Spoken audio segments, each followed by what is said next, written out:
નમસ્તે મિત્રો, મારી યુટ્યુબ ચેનલમાં તમારું સ્વાગત છે. રાવજી પટેલ એક માંડવી તાલુકાના સાવ નાના ગામના ખેડૂતનો દીકરો હતો. આ વાત હું કરું છું 1970ની આસપાસની. ત્યારે તો કચ્છ સૂકો મલક હતો. ખેતરમાં એક નાનો કૂવો હતો, જેમાં વરસમાં 7-8 મહિના પાણી રહેતું. એટલે વરસમાં એક પાક માંડ લેવાય. એટલે બાપ તો બળદની સૂંઢેલ કરી, વાવણી કરી, થોડી ઘણી પિયત ખેતી કરતા. બાકી ગામના ચોરે બેસીને પંચાત કરતા. મા તો જન્મ દેતાની સાથે જ મરી ગઈ હતી. બાપને બીજા લગ્ન તો કરવા હતા, પણ આ છોકરો આડો આવે. આવામાં રાવજી તો જેવા તેવા ભાઈબંધોની સોબતે ચડી ગયો. એક ગામનો ઉતાર એવો મહેશ, તેની નજરે રાવજી ચડી ગયો. એક દિવસ ભર બપોરે ધખતા ઉનાળામાં મહેશ રાવજીને બોળવીને એક વાડીમાં લઈ ગયો અને એકાંતનો લાભ લઈને જબરજસ્તીથી રાવજીને પોતાની વાસનાનો શિકાર બનાવી અને તેની સાથે સૃષ્ટિ વિરુદ્ધનું કૃત્ય કર્યું.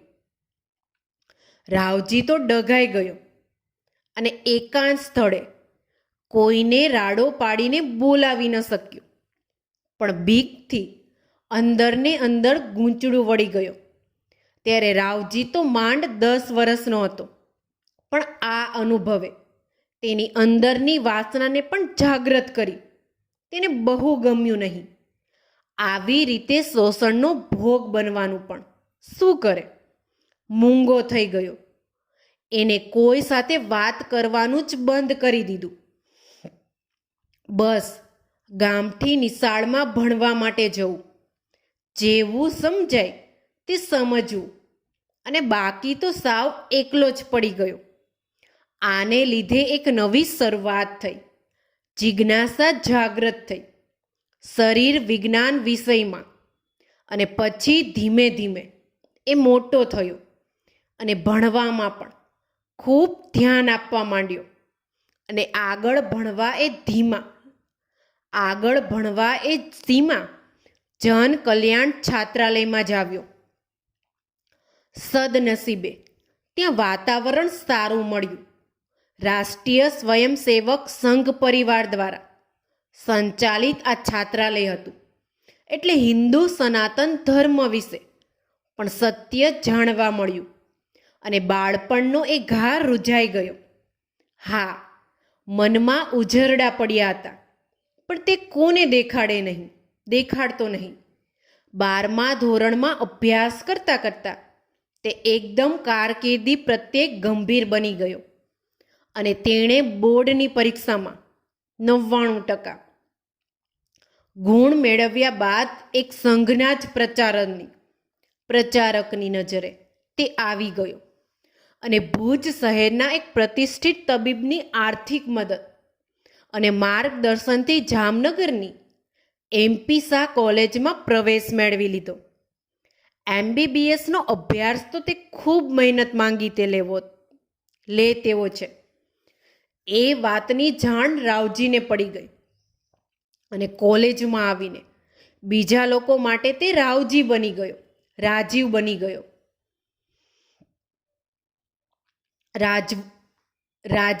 ગયો. ત્યાં બહુ સરસ રીતે અભ્યાસ ચાલુ કર્યો. પણ ત્યાં વળી એક નવી મુસીબત આવી ગઈ. મેડિકલ કોલેજના એક પ્રોફેસર સમલૈંગિક હતા અને સ્વભાવથી પણ ચીડિયા હતા, પણ પોતાના વિષયમાં નિષ્ણાંત હતા. એટલે વિદ્યાર્થીઓને આ વાત ખબર હોવા છતાં એ વાતને અવગણીને ફક્ત વિષય અભ્યાસમાં ધ્યાન આપતા. કમનસીબે આપણો રાવજી તો બીજા કોઈ સાથે ભળતો ન હોવાથી આ વાતની ખબર તેને ન પડી.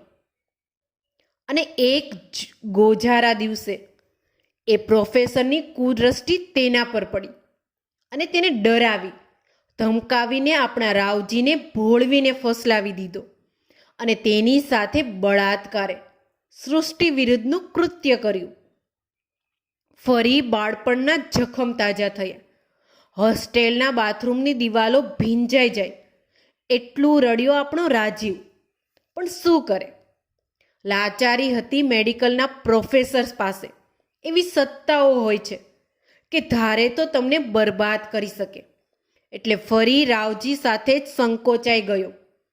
પણ તે હિંમત ના હાર્યો અને તે પછી પણ અભ્યાસમાં ખૂબ જ ધ્યાન આપ્યું અને લગભગ 5 વર્ષોની સતત મહેનતનું ફળ મળ્યું અને તે રાવજીમાંથી ડૉક્ટર R.K. પટેલ બની ગયો. પાછો આવ્યો ભુજ શહેરમાં. સદનસીબે તેને નોકરી પણ G.K. જનરલ હોસ્પિટલમાં જ મળી ગઈ અને જે તબીબે તેને ભણવામાં મદદ કરી હતી તેમણે જ તેને વધુ માહિતી આપી અને ખૂબ મહેનત કરીને સામાન્ય લોકોને પણ સારી સારવાર મળી રહે તેવું કાર્ય કરવું એમ સલાહ આપી. આમ પણ સમય તો ઝડપથી જ વીતે છે અને ડૉક્ટરો માટે તો ખાસ. ક્યાં દિવસો, મહિનાઓ અને વર્ષો વીતવા લાગ્યા અને એક દિવસ ગોઝારો ઉગ્યો આખાય ભુજ માટે. 26મી જાન્યુઆરી 2001નો સવારે 9 વાગે ભયાનક ભૂકંપ થયો અને આખી G.K. જનરલ હોસ્પિટલ જમીન દોસ્ત બની ગઈ.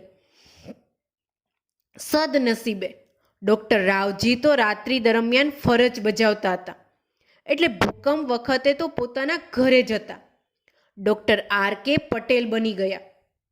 હવે દેવદૂત સમાન અને ભુજના જ્યુબિલ ગ્રાઉન્ડ ખાતે કામ ચલાવ ધોરણે કામગીરી સતત ચાલુ કરી દીધી અને સતત રાત દિવસ સુધી ખડે પગે રહીને હજારો લોકોને સારવાર આપી.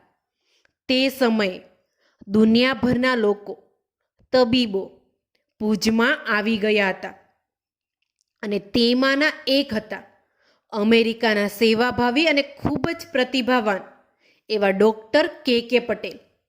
ખાસ અકસ્માત બાદની સારવારના નિષ્ણાંત એવા સર્જન. તેઓની નજરે આપણા રાજીવભાઈ એટલે કે રાવજી પડી ગયા અને તે પારખી ગયા રાવજીની પ્રતિભા, કુશળતા અને નવું નવું શીખવાની ધગશને. ધીમે ધીમે પરિસ્થિતિ સુધરી અને જે લોકો તબીબો બહારથી આવ્યા હતા તેઓ પરત જવાનું આયોજન કરી રહ્યા હતા. Doctor K.K. પટેલ પણ પાછા જવાની તૈયારી કરી રહ્યા હતા. ત્યારે તેમને યાદ આવ્યા આપણા રાજીવભાઈ અને તેથી તેમણે ખાસ બોલાવીને એક સરસ તક આપી રાજીવને અમેરિકા આવવાની અને કહ્યું કે હું બધું જ જાણું છું અને મને તારી નિષ્ઠા અને આવડત પર ભરોસો છે. બસ તું આવ. રાવજી પટેલ તો તૈયાર જ હતા. બસ ફરીથી એકવાર દિવસો પંખીની જેમ ઉડવા લાગ્યા અને એક દિવસ ઉગ્યો પણ સોનેરી. રાજીવ પહોંચી ગયો અમેરિકા. કેલિફોર્નિયા યુનિવર્સિટીના પ્રોફેસર એવા શ્રી ડૉક્ટર K.K. પટેલના શિષ્ય બની ગયો. મહેનત તો કરવી જ હતી પણ હવે સાથે પ્રભુ કૃપા પણ ભળી અને છેવટે ડૉક્ટર રાજીવ બની ગયો સર્જન. અને તે હોસ્પિટલમાં જ એક સરસ મજાની છોકરી મળી ડૉક્ટર K.K. સાહેબની જ ભત્રીજી રંજન. સાથે સાથે કામ તો કરતી જ હતી પણ એક વરસાદી સાંજે 2 જણ હોસ્પિટલના જ એક સુંદર ખૂણે એકબીજાને હૃદયદાન કરી બેઠા. પણ આ વખતે તો રાવજીને બધી જ વાતોની ખબર હતી એટલે તે સાવધ થઈ ગયો. હા, એક ક્ષણ માટે તો એ પણ લાગણીના પ્રવાહમાં તણાઈ ગયો અને એક મીઠું ચુંબન કરી દીધું. પણ પછી વહાલથી રંજનને શાંત કરીને પોતાના બાળપણની, યુવાનીમાં થયેલ શોષણની વાત દિલ ખોલીને કરી. રંજન ચોધાર આંસુડે રડી પડી અને પછી વહાલથી ફરી રાજીવને પોતાની તરફ ખેંચી લીધો અને એક મીઠું ચુંબન કર્યું અને વાસનાને શાશ્વત પ્રેમમાં બદલી નાખી. ડૉક્ટર કે પટેલ સાહેબને પણ આ વાતની જાણ થતાં જ તેઓ પણ ખુશ થયા અને શુભ લગ્નની શરૂઆત થઈ ગઈ અને એ સપનાની રાત આવી ગઈ. બેય દિલ અને શરીરથી પણ એક થઈ ગયા. પણ રાજીવ રંજન એક સફળ સર્જન દંપતી બન્યા. ડૉક્ટર આજે 2022માં ભુજની જ ડૉક્ટર કે પટેલ ટ્રસ્ટની હોસ્પિટલમાં દર વર્ષે યોજાતા સારવાર શિબિરમાં હાજરી આપી અને ભુજના લોકો સાથે પણ જોડાયેલા છે. અને ડૉક્ટર કે પટેલ સાહેબ તો આ હોસ્પિટલના મુખ્ય દાતા છે. આમ ડૉક્ટર રાજીવ આપણા રાવજીની વાસનાને ડૉક્ટર રંજનનું જીવન તત્વનું પોષણ મળ્યો અને એક સરસ સમાજ એવા ડૉક્ટર દંપતી બન્યા. મિત્રો, તમને મારી આ સ્ટોરી ગમી હોય તો કમેન્ટ બોક્સમાં જરૂરથી બતાવજો. આવી જ સરસ સ્ટોરી સાંભળવા માટે મારી આ ચેનલને લાઇક, શેર અને સબસ્ક્રાઈબ કરો. Thank you so much.